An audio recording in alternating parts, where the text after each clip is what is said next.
Пішли його дітки жалі, та й забулися князя. Жаль мені на козака, жаль мені на його, розтоптала горчевички, ходячи до його, розтоптала горчевички, ходячи до його. Посилала мене мати зеленого жита жати, а я серпа закинула, та й на хлопцю поведу.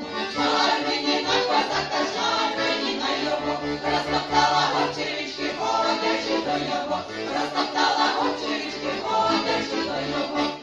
Прийди, сама буду, я спідницю зроблю буду, а з фартука зроблю двері, щоб ходили кавалери. Жаль мені на козака, жаль мені на його, розтоптала